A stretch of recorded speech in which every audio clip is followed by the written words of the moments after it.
I still remember the way the silverware clinked against the bone china that night, the only sound in the room for what felt like forever after my mother's words hit the air. "We're withdrawing our support from you completely," she said, her voice steady but strangely rehearsed, as though she'd practiced it in the mirror, just to make sure the cut would land deep. I blinked once, then twice. The roast chicken on my plate might as well have been made of ash.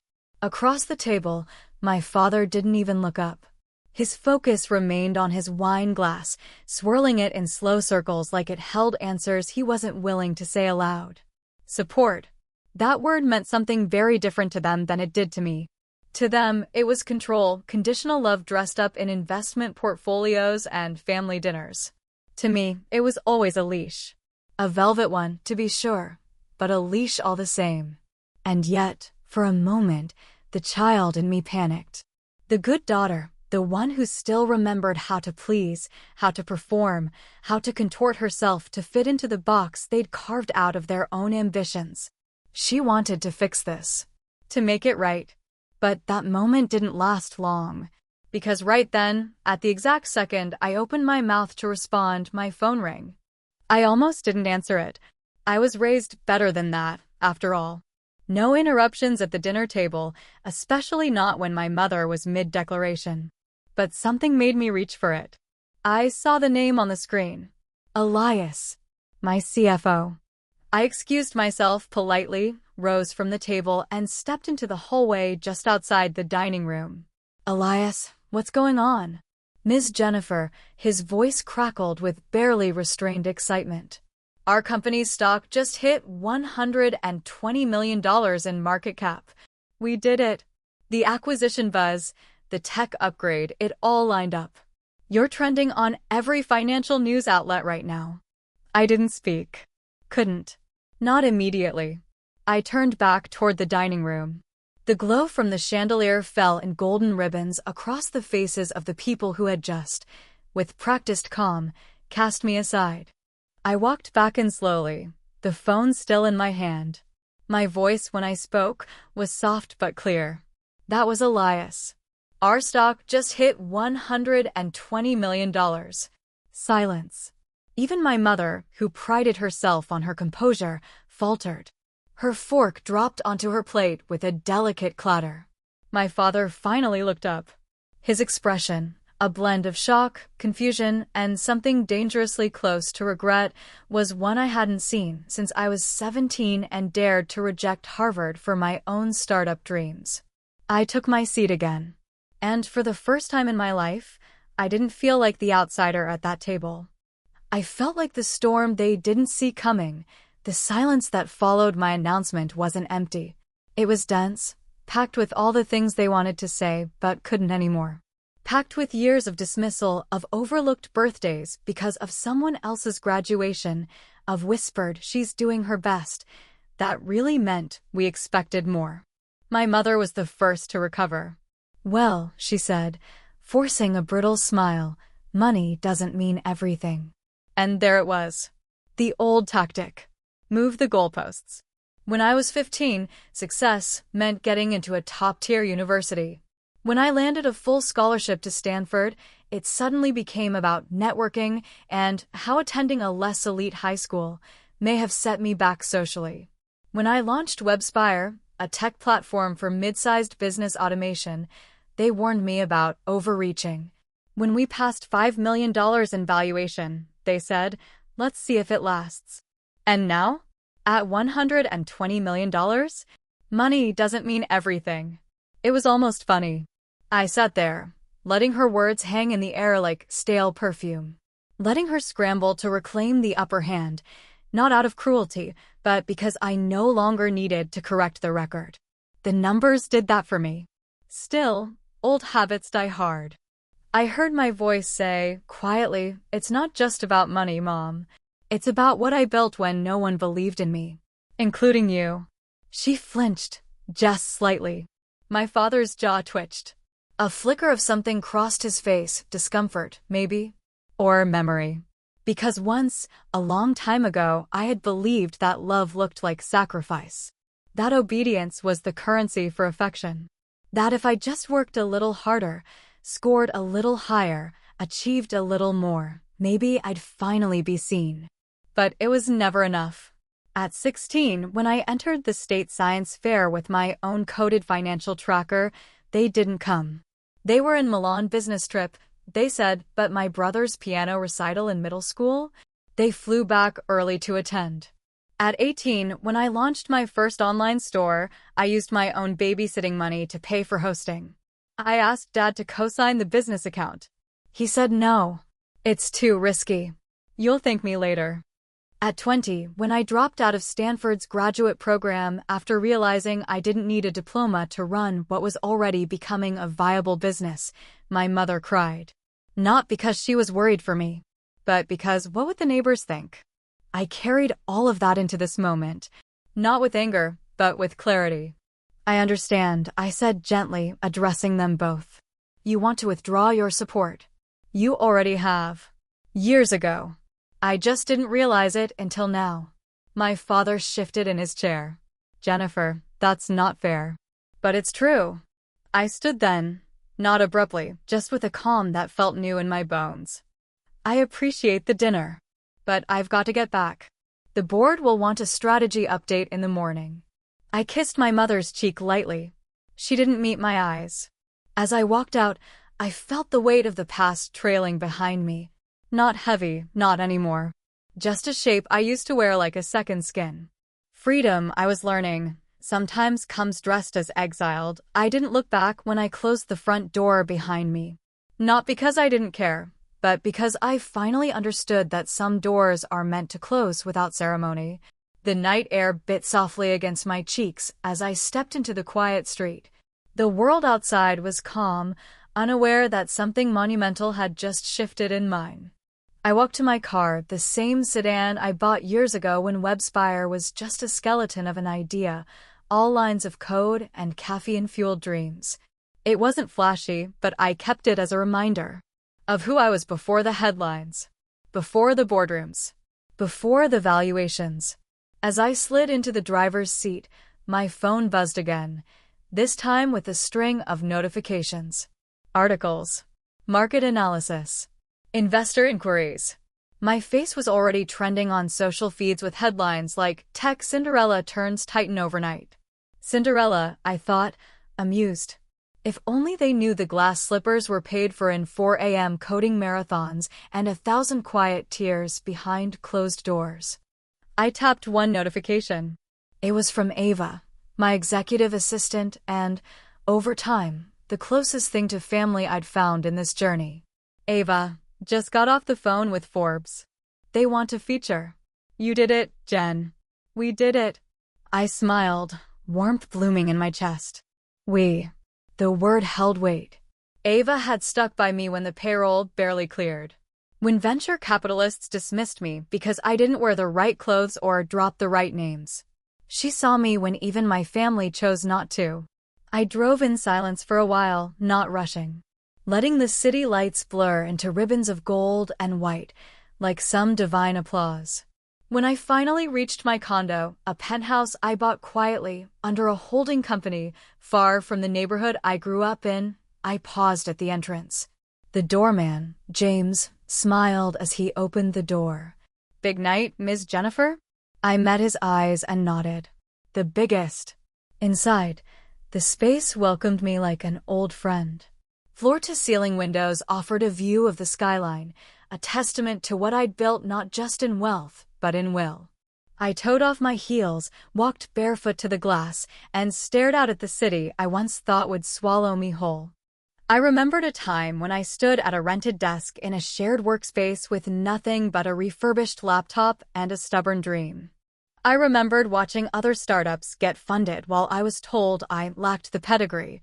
I remembered every no, every slight, every patronizing nod from men who saw me as a novelty at best. And yet, here I stood. My company was worth $120 million.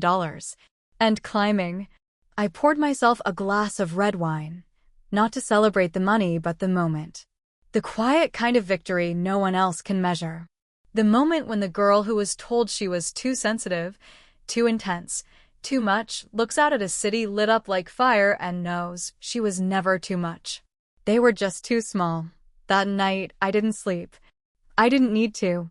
Some awakenings come not with dawn, but with truth, sharp, blinding, and irreversible. I lay on the velvet couch in my living room, a notebook resting on my knees, pages open to dreams I used to write in the margins of meeting agendas. I hadn't opened this one in years, but something told me tonight was the night to return to the beginning. Back when the dream was fragile, cradled like a flickering candle in a storm. My handwriting then was smaller, more tentative. Build a company that doesn't burn people out. Make tech that helps small businesses breathe again. Prove them wrong, but more importantly, prove me right. Prove me right.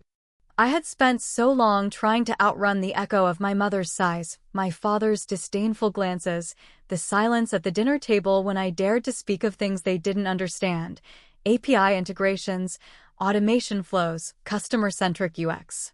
My words hung in the air like foreign currency in a household that only traded in legacies and pedigree. But what hurt most wasn't that they didn't believe in me. It was that they never tried.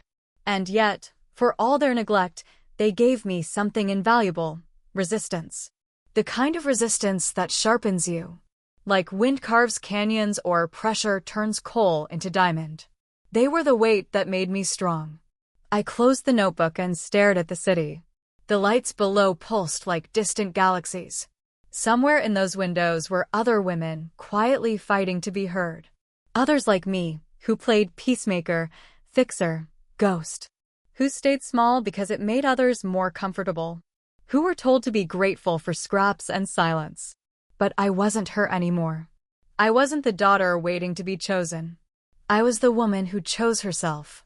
The next morning, I stood in front of the mirror, watching the sunrise catch in my reflection. I pulled my hair back with intention, not vanity. Put on the suit that made me feel like armor. Slid on heels that weren't for show, but for grounding. I was going to the boardroom not as the hopeful founder, but as the architect of something undeniable. Ava had coffee waiting when I stepped into the office. "You're trending #1 on Twitter," she said, eyes wide. I smirked. Did they finally cancel me for using semicolons correctly? She laughed, and we walked to the conference room together. The board was already seated, murmuring among themselves. Some wore openly. Others tried to mask their surprise with measured tones. But all of them, every last one, stood when I entered. It hit me then. I was no longer a guest in this room. I was the reason it existed. As I set my notes down and met their eyes, I thought not of the dinner, not of the silence, not even of the $120 million.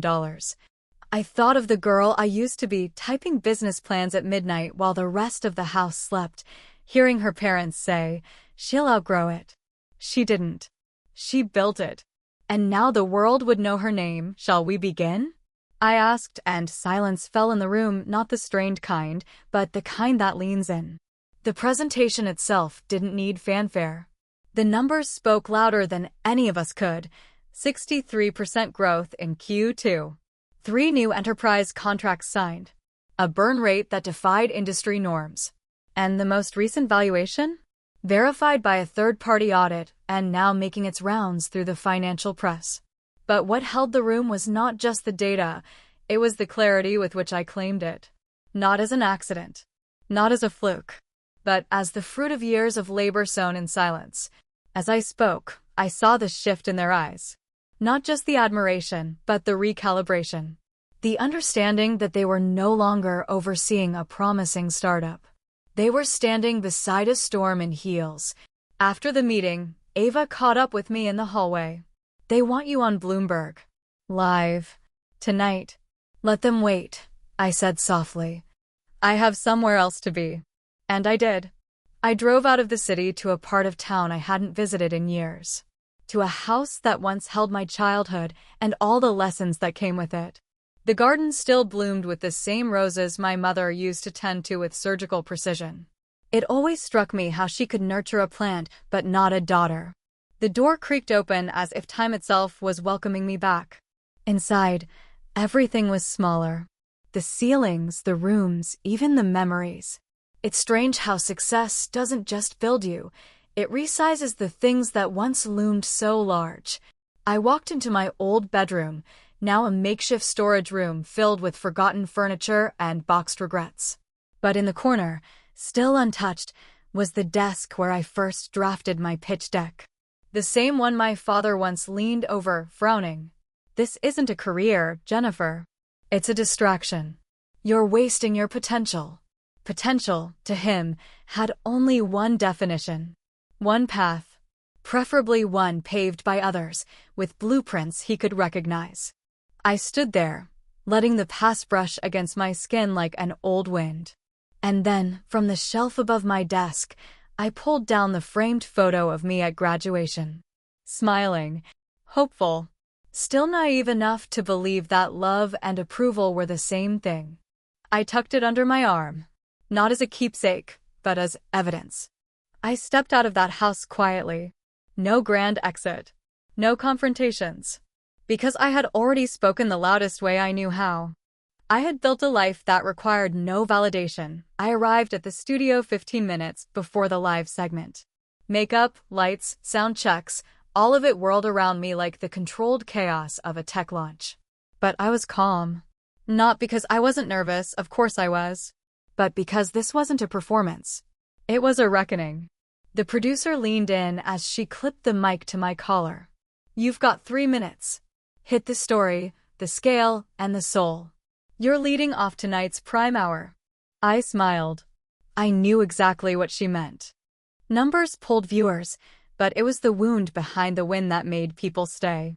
They wanted a success story, sure.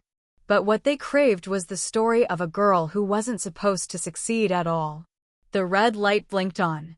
"Tonight," the anchor began, "we have with us Jennifer Wilson, founder and CEO of WebSpire Solutions, whose stock hit a valuation of $120 million this week." But behind the headline is a woman whose journey redefines the word resilient. "Jennifer, thank you for joining us." "Thank you for having me," I said, keeping my voice steady. "You built this company from the ground up, without a trust fund, without family backing, and with very little early-stage investment. What pushed you forward?" I paused, just a breath, then gave them the truth. I grew up in a household where success was prescripted. Degrees, professions, social status. There was no space for deviation, only quiet disapproval when I stepped off the path. So I stopped asking for permission and started building what I needed. "You mean your company?" "No," I said, looking right into the camera. "I mean myself." There was a pause in the studio, one that didn't feel like silence, but reverence. What was the turning point? "I stopped measuring my worth by the reactions of people who couldn't see me," I said, "and started measuring it by the people who could." She nodded, but I could feel the shift. The control in the room was mine now, not taken with bravado, but claimed with clarity. After the interview, as I stepped off the set, my phone lit up with messages. Some from people I hadn't heard from in years. "Dad, impressive. Let's talk soon." "Mom, saw you on the news. Proud of you in our own way." In their own way. I could have cried. Once, that small phrase might have been enough to send me spiraling into old hunger, yearning for just one drop of unconditional love. But not now. Now, I simply read it, smiled faintly, and turned my phone off.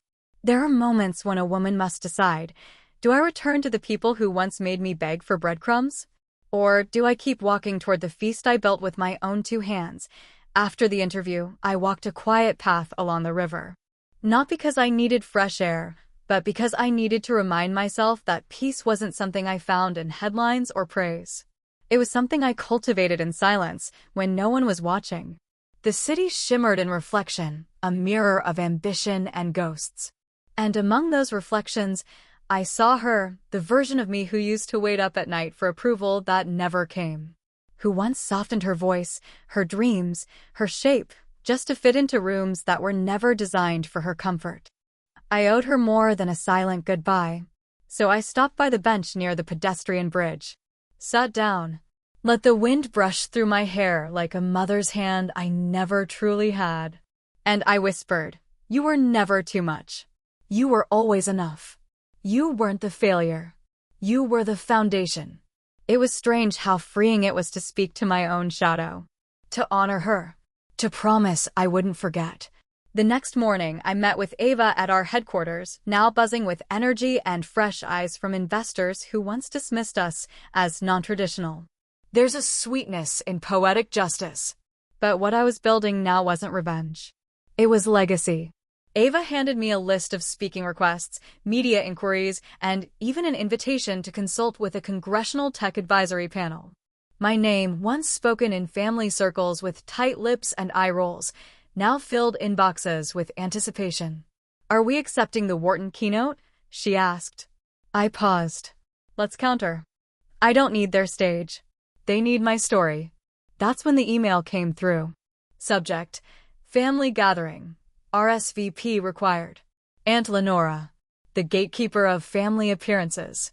The annual legacy dinner hosted at her estate in Martha's Vineyard. The one I hadn't been invited to since I refused the offer to work for my uncle's real estate firm after college. The body of the email was brief. "We're celebrating milestones this year. Charlotte's MBA, Peter's law firm promotion.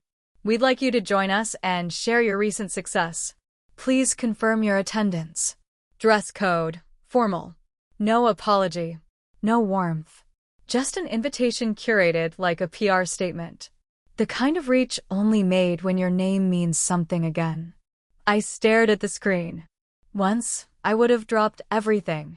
Bought the perfect dress. Practiced my smile in the mirror. Rehearsed answers that made me sound proud, but not boastful. Now, I simply hit reply. I'll consider it. But I don't perform anymore. I didn't need to be part of their show.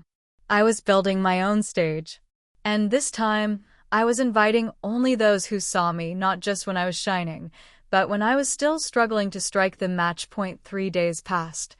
I didn't respond further to Aunt Lenora's email, but that didn't stop the calls.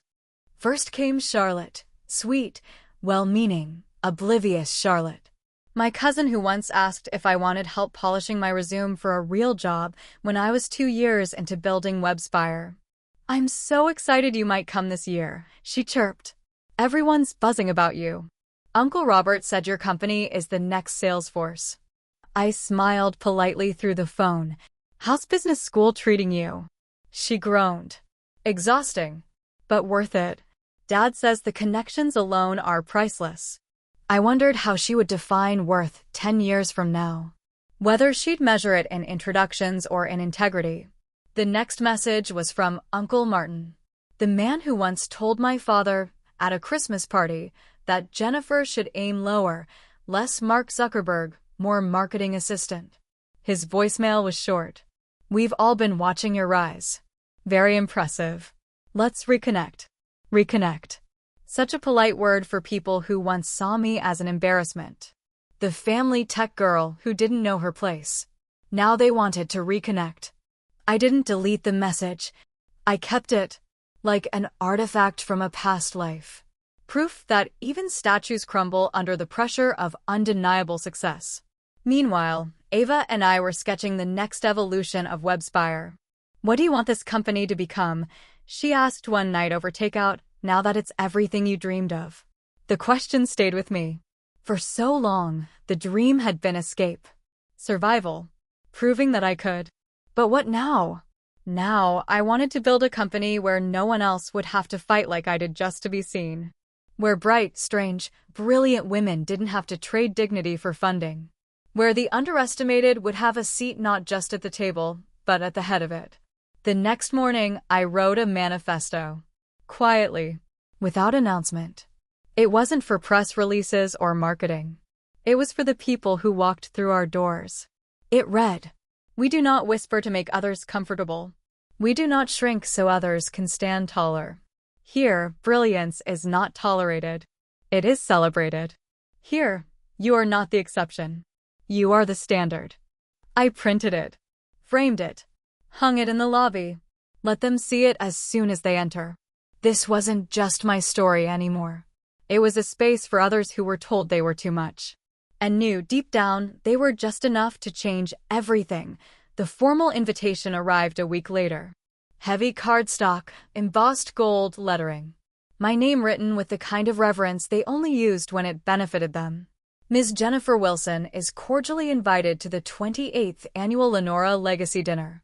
In honor of excellence, perseverance, and contribution to the family legacy. Contribution. They couldn't ignore me now. Not with my face on magazine covers, not with my company making waves in every industry journal. But I knew this wasn't about recognition. It was reclamation. They wanted to fold me back into their narrative now that my chapter was worth quoting. I showed the card to Ava. She raised one eyebrow. You going? I haven't decided, I said. But I had. I was never one for revenge. I didn't crave their shame, only my own freedom. But sometimes, freedom means walking straight into the room where you were once silenced. Only now, you carry the mic. I RSVP'd with one line. I'll attend. Alone. No +1. No apology. Just the woman they had dismissed, walking in unaccompanied and unafraid.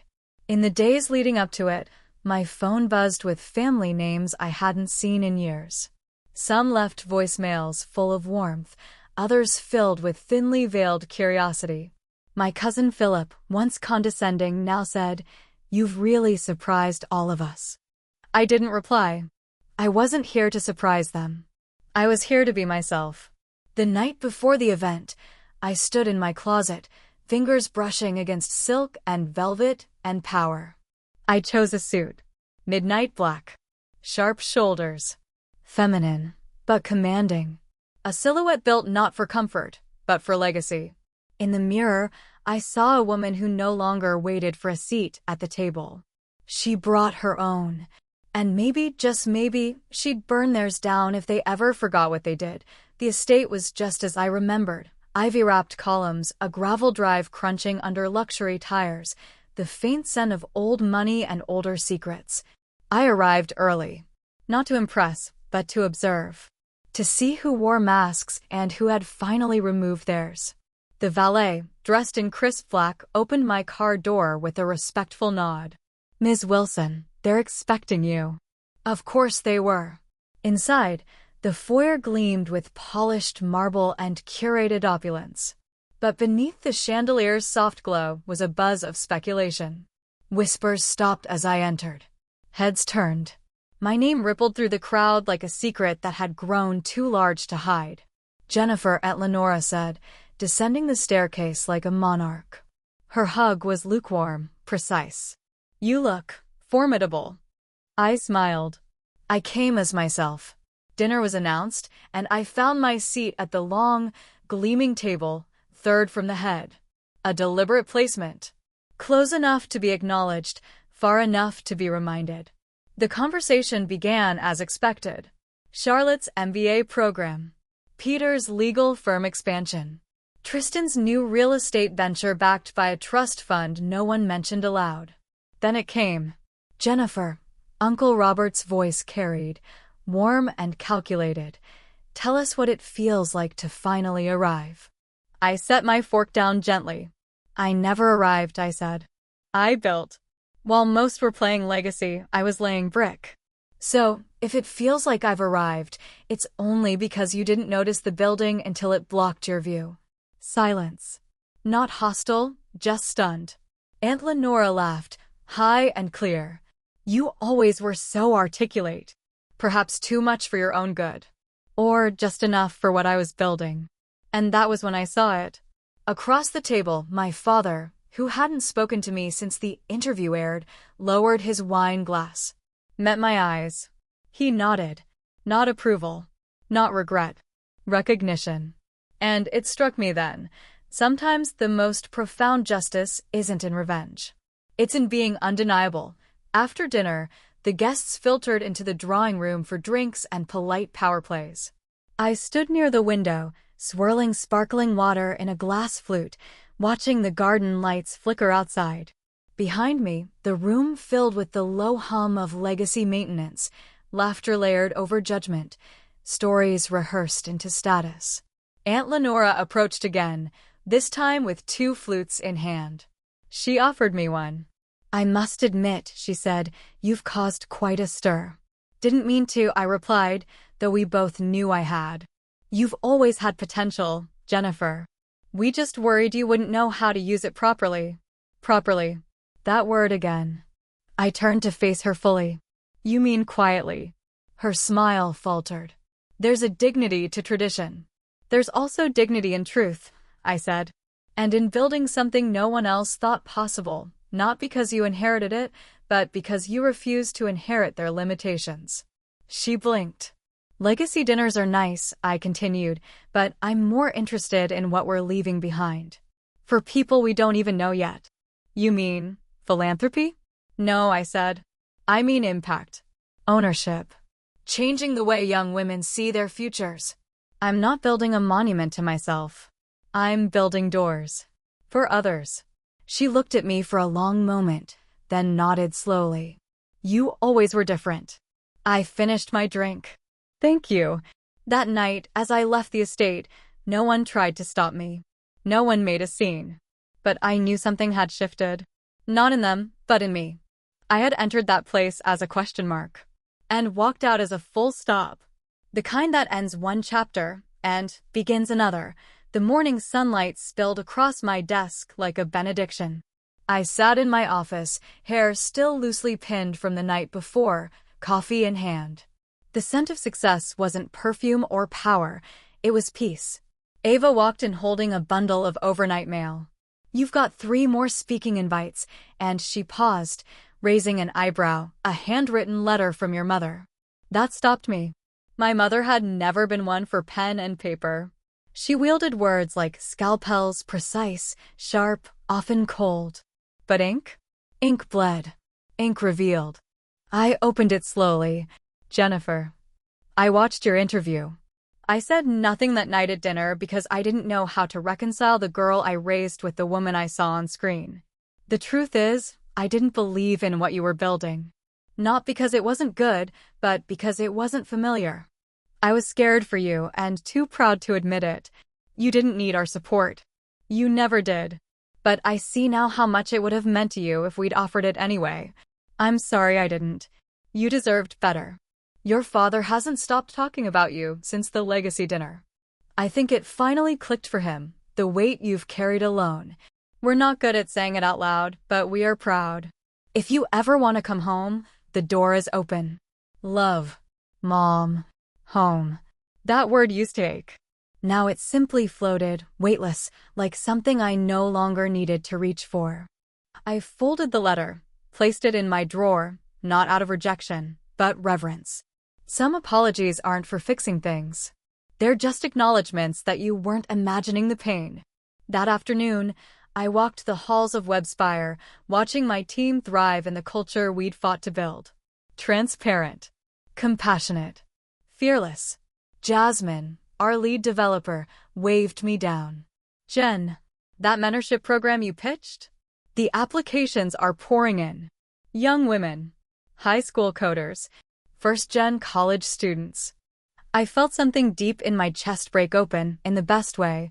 That's why we did it, I whispered. She smiled. They're calling you the tech matriarch on Reddit. I laughed. Tell them matriarchs wear sneakers and still debug code. Later that evening, I stood by the window again, watching the city light up like it was breathing with me. The girl who once begged to be seen had become the woman who made others visible. And this? This was just the beginning. By the end of that week, the team launched the beta for our mentorship platform, OpenFrame, a digital bridge between emerging female tech talent and industry veterans. The idea was simple.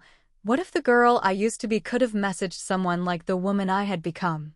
We opened applications quietly. No PR blast. No influencer push. Just a short video clip of me speaking directly into the camera. You don't need a last name that opens doors. You need someone to hand you a key just once. I built this company from rejection. I want to build your future from connection. Within 48 hours, we had over 6,000 signups. I watched as our servers strained and recovered, watched the live dashboard as usernames from all over the world lit up our map like constellations. Ghana. Seattle. Mumbai, Prague, Dallas. They were logging in from bedrooms and libraries, from borrowed laptops and school computer labs. All of them chasing the same thing I once did, not just opportunity, but a place to belong in the future they dreamed of.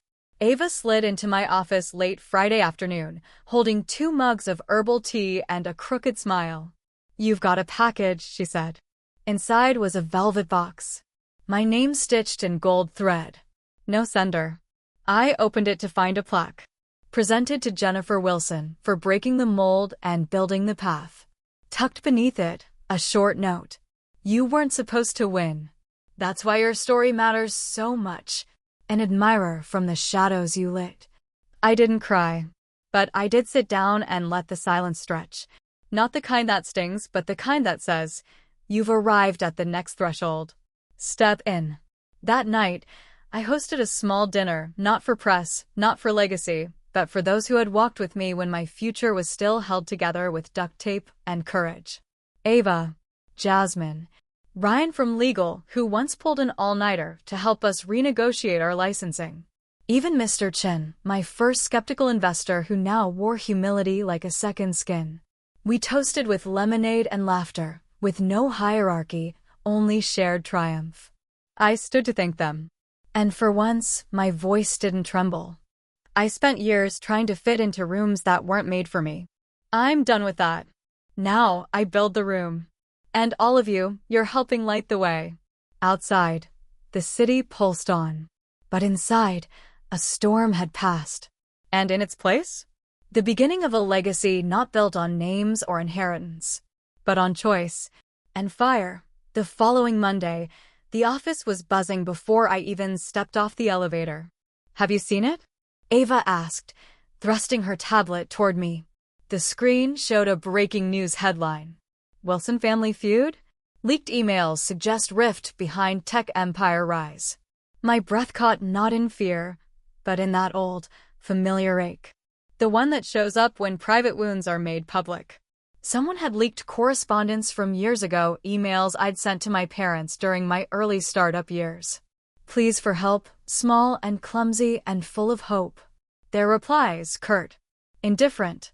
One message even read, "Grow up, Jennifer. This is not how real businesses are built." Now, journalists were dissecting every word, marveling at the contrast between rejection and my company's meteoric rise. "Do you want us to pull a response together?" Ava asked gently. I shook my head. No denial. No defense. Then what? I opened my laptop, clicked to the company blog, and began typing. The difference between rejection and redirection. A letter from Jennifer Wilson. Yes, the emails are real. Yes, my family doubted me. But this is not a story of vengeance. It's a story of what happens when you keep building anyway. I share this not to shame them, but to remind those who are building in silence, you are not alone. And you do not need permission to become who you already are. Let their doubt be your fire. Let your vision be your compass. And when you finally arrive, do not waste your time asking why they couldn't see you. Build so brightly, they have no choice but to squint. Jennifer. I hit publish. The response was immediate: comments, reposts, messages from strangers sharing their own stories of being dismissed, overlooked, underestimated. Some tagged siblings. Others tagged bosses, exes, mentors who had once told them not everyone is meant to lead. The post went viral in under an hour. And for the first time, I realized this wasn't just about me anymore. My voice was becoming a vessel for all the women told to dim themselves, for every girl who was labeled difficult when she was just determined. Later that day, I received a text from my mother. "We didn't mean to hurt you. We thought we were protecting you." And from my father, more simply, "You were right. We didn't know what we had. I hope it's not too late." I didn't respond. Some doors don't need to be slammed. Just quietly, firmly closed. The media storm lasted 3 days. Long enough to fan flames and draw out every armchair analyst on the internet, but not long enough to derail the truth. The power of the story wasn't in scandal, it was in survival. People weren't captivated by my family's rejection. They were captivated by what I built in its shadow. On the fourth day, I received a message request on LinkedIn from my high school guidance counselor, Mrs. Donnelly. Jennifer, you probably don't remember, but you once told me you wanted to create something that made people feel safe to be themselves. You've done that. In 1,000 ways. I'm so proud. I did remember. I remembered every adult who smiled politely when I spoke of startups and software like they were poetry. Who looked at me as though I were lost, not brave. I remembered how I used to second-guess my passion, thinking maybe it wasn't enough because the people I loved didn't know how to see it. But I saw it. I saw me. And now the world did too. At WebSpire, the applications for the Open Frame mentorship program had doubled again. So had our funding inquiries. Venture capitalists were suddenly eager to back a company that not only built software, but stories. Ava walked into my office holding an envelope. Her face unreadable. This came from your father. Hand-delivered. He didn't come up. Just gave it to security. I took the envelope carefully. Inside was a single sheet of notepaper. Jennifer, I've spent a lifetime valuing order. Logic. Things that fit. You didn't fit. Not because you were wrong, but because you were bigger than the boxes I knew how to build. I was afraid of your fire. I didn't know fire could be gentle, too. I'm sorry. I hope someday you can see me as more than the man who failed to see you. Dad. I folded the letter slowly. It didn't make everything right. But it made something clear. He had changed not because of shame, but because I had refused to disappear, because I stayed visible even when their eyes refused to adjust. That evening, I stood on the rooftop terrace outside my office, watching the city inhale dusk and exhale light. Behind me, my empire pulsed quietly, run by people who once dreamed in the dark like I did. Below, the streets glittered with strangers and stories. I wasn't just seen now. I was witnessed. And I would never vanish again. The following week, I received an invitation that surprised me more than all the media buzz, the corporate offers, even the soft apology tucked in my father's handwriting. It was from Westview Academy, my old high school. They were hosting their centennial gala and wanted to recognize distinguished alumni who have redefined excellence. I laughed when I read it. Not cruelly, but with the kind of clarity only time can give. I still remembered the words of Mr. Saunders, my 11th grade economics teacher. Your ideas are clever, Jennifer, but too unconventional. Focus on something practical. Now the school wanted to celebrate those very ideas they once called distractions. Ava peeked over my shoulder. You going? Maybe, I said. Not for them. For her. Her. The girl who walked those halls with her head high even when her dreams were laughed at. Ava smiled. Bring her with you. But wear heels. She deserves that, too. The night of the gala, I arrived in tailored charcoal, classic, elegant, but unmistakably mine. A quiet kind of crown. The auditorium had changed. New art, new banners, but the same air, the kind that remembered who you were before you knew yourself. A student led me to the table marked honorees. I was seated between a retired astronaut and a tech ethics professor from Stanford. I almost chuckled. Full circle, I thought. And this time, I was the one bringing the data. When the principal took the stage and called my name, I stood slowly. Not from nerves. From reverence. For the path. For the pain. For every version of myself who once sat in this very room wondering if she was wrong to dream so boldly. Jennifer Wilson, he said, a woman who taught us that success isn't about conformity, it's about conviction. I stepped to the microphone. Looked out over the sea of familiar walls. I used to walk these halls believing success had a script, I said. That being too much meant I had to shrink to fit. I was wrong. I didn't succeed in spite of my difference. I succeeded because of it. Applause followed. But I wasn't there for that.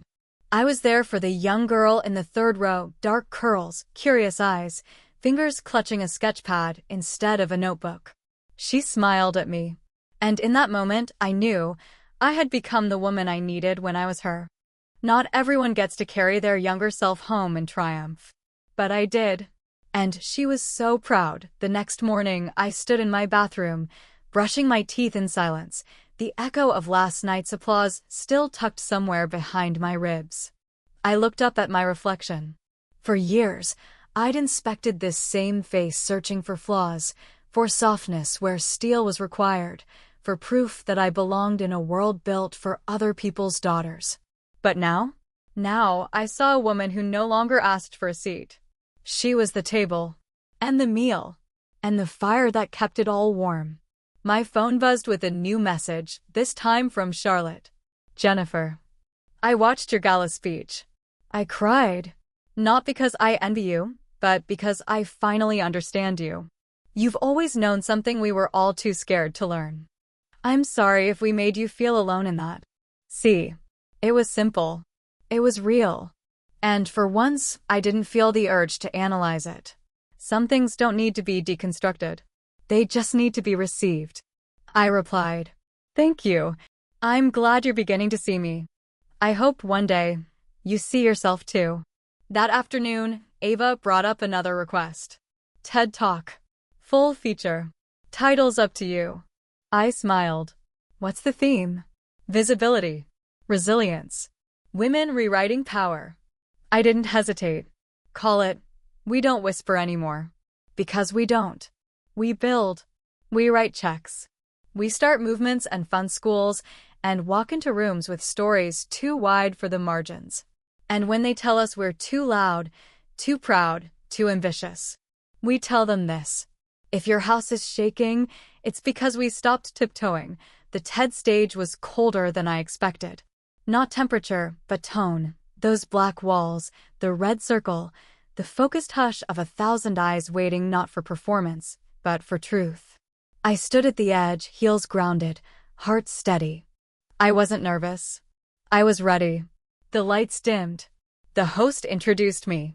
And then it was just me. And them. I walked into the circle, paused, looked at no one and everyone. My name is Jennifer Wilson, I began, and I was raised to believe that power was something passed down, not built. I let it settle. My family taught me that to be loved, I had to be exceptional. But only in the right way. Quiet. Polished. Predictable. I took a step forward. But I was none of those things. I was loud before I learned silence. Bright before I learned shame. And stubborn enough to build something anyway, even when no one handed me the blueprint. I told them about WebSpire. About the rejection emails I printed and tacked above my desk like trophies. About the first investor who said, "You're not what I expected," and meant it as a dismissal. About the night I hit $120 million, and my mother said, "Money doesn't mean everything." I told them about building a table for others. Not to impress the ones who'd never clap, but to feed those who'd been starving in silence. And then I said the thing that broke something open in the room. We were taught to whisper when we were brilliant, to soften when we should have searched. But I am not soft anymore. I am steel wrapped in sunrise. I am thunder in heels. And I will never shrink again to make someone else comfortable. I ended with the line that had followed me since that night at the dinner table. They said I wasn't the kind of woman who wins. So I became the kind who rewrites the rules. The lights dimmed. The silence didn't last. The standing ovation was long, but quieter than the voice in my head whispering, "She's finally freed up." By the end of the week, the TED Talk had over 2 million views. Within a month, it would cross 10. But the numbers weren't what stayed with me, it was the messages. Thousands of them. From women in rural towns who coded by flashlight after their kids were asleep. From girls in conservative households who watched in secret and wrote, "I didn't know we were allowed to be this bold." From grandmothers who never had the chance to build something for themselves, telling me they were proud anyway. The talk became more than a talk. It became a mirror. And mirrors are dangerous in the right hands. Because once a woman sees herself clearly, she cannot go back to being invisible. OpenFrame saw a 300% surge in mentorship signups. We had to hire 3 new full-time staff just to manage the volume. Partners stepped in, corporations that had once ignored us now asked how they could fund scholarships, boot camps, grants. But I didn't forget the mission. This wasn't charity. It was justice. One afternoon, Ava knocked gently and handed me a package. It's from that school in Kansas. The all-girls one. You gave a grant there last year. Inside was a scrapbook. Handmade. Messy. Beautiful. Each page held thank you notes, drawings, screenshots of young girls launching their first apps, websites, digital portfolios. But on the very last page, there was only one sentence, written in 10-year-old handwriting. I want to be loud like you. I pressed my hand to the page, and I let myself cry. Not for sorrow. For all the versions of me who never thought this moment would come. For the girls I wouldn't meet, but who would walk freer because I stopped waiting to be accepted. We weren't just visible now. We were vivid. And we were multiplying. There's a power in seeing the chain reaction of your courage. But there's also a quiet responsibility. The kind that settles into your bones, not like a burden, but like gravity. You feel it when you wake, when you speak, when you walk into rooms once built to silence you and now stand still to hear you. I felt it most in the letters. They came now in bundles. Not emails, but real ones. Envelopes scribbled in every kind of ink. Some written in crayon. Some typed and printed because the writer feared their penmanship might not be good enough for me. They didn't understand yet. I didn't care about polish. I cared about truth. One letter, in particular, came from a woman named Marisol, 52, from El Paso. I watched your talk while folding laundry. My son sent me the link. I never finished high school. Never started a company. But I raised 5 children who all believed they could do anything. And watching you made me feel like I'd built something too. Thank you for making space for the builders no one claps for. I stared at that sentence for a long time. The builders no one claps for. Wasn't that who I'd been? Wasn't that the root of this whole journey? I replied to Marisol. Handwritten. You are the original builder. Every stage I stand on carries the echoes of women like you who taught love in silence and strength in survival. Thank you for your foundation. I built on it. I began writing more letters. Quietly. Between meetings. Before bed. To single mothers. To teen coders. To women in prison launching startups on prison-issued tablets. To the girl I used to be. You don't need their permission. You never did. Keep going. She's waiting for you at the end of this, and she is fire wrapped in softness. She is so proud. Every letter I sent was a torch. And every reply I got was a flame returned. We weren't just lighting paths anymore. We were setting the old blueprints on fire. Autumn came like a sigh through the city, crisp, golden, edged in memory. I was standing by the window in my office one morning when Ava entered, her face unreadable. She held an envelope with a familiar insignia. My mother's handwriting on the front. Inside was a wedding invitation. Michael and Clara. Together with their families. Request the honor of your presence. My brother. He'd always existed in a parallel orbit to mine. Close enough to cast a shadow, far enough never to catch the heat. He had taken the path our parents expected. Ivy League. Finance. Approval. And now he was marrying into another family like ours, clean pedigrees, glossy smiles, lineage that read like a resume. The invitation was wrapped in expectation. Not just to attend. To forgive. To forget. Ava watched my face. What do you want to do? I turned the card over slowly. The gold embossing, the wax seal. I could almost hear my mother's voice. It would mean so much to the family if you came. She hadn't written that in the note. But the silence around the card carried the weight of those unspoken words. I'm not going for them, I said finally. But maybe I'm going for me. Because sometimes the return is not about reconciliation. It's about reclaiming space that was once denied. That weekend, I flew to Charleston.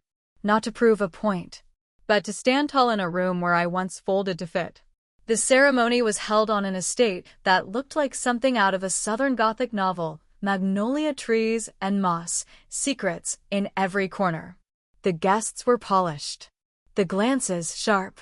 And then I arrived. Alone. Unapologetic.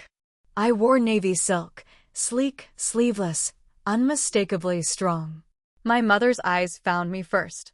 Her face shifted, almost imperceptibly, from surprise to something softer. A nod, not warm, but not cold either. Michael approached before the ceremony. Jen. I smiled. Congratulations. He hesitated. Thank you for coming. I wasn't sure you would. Neither was I. We stood in silence for a beat. I watched your TED Talk, he said. It made me think. Good, I said. Thinking is where most things begin. He laughed, low. You haven't changed. No, I replied. I just stopped hiding. He nodded. The music began. He left to take his place. And I sat in the second row. Alone. Radiant in the seat they never saved for me. After the vows, the reception began under a tent the size of a ballroom, strung with chandeliers and thick with soft jazz. The kind of celebration that smelled of generational wealth and curated restraint. I sat at a round table tucked near the edge. Table 9. Safe. Far enough from the bridal party, close enough to watch without being truly seen. A woman at my table turned and said, Jennifer Wilson? I thought that was you. My husband's a big fan of your platform. He's mentoring one of your girls. She smiled, genuinely. What you've built is changing lives. I thanked her quietly. And I felt it again, that strange contradiction. Invisible and iconic. Erased and everywhere. During dinner, I caught glimpses of my parents at the head table. They laughed, toasted, glowed in the warmth of reputation. And for once, I felt nothing acidic rise in my chest. Because I finally understood. They had built their lives like cathedrals, ornate, reverent, and rigid. I had built mine like a bonfire, open, unruly, meant for gathering others in the dark. There was no winning between us. Only different architectures of belonging. Later, as guests took to the dance floor and champagne flowed like absolution, my mother approached. She stood beside my chair for a moment before speaking. You look beautiful, she said. I met her gaze. I am. She nodded slowly. Thank you for coming. It means a great deal to your brother. And you. A long pause, her voice barely above the music. I'm learning how to see you. It's taking me longer than it should. I didn't reply with grace. I replied with truth. Learning is a choice. And a privilege. Don't confuse delay with care. She flinched. Then straightened. Still sharp, I see. No, I said. Just finally whole. She turned and walked away, her heels silent on the grass. I remained seated. In the chair they forgot to set. But made mine anyway.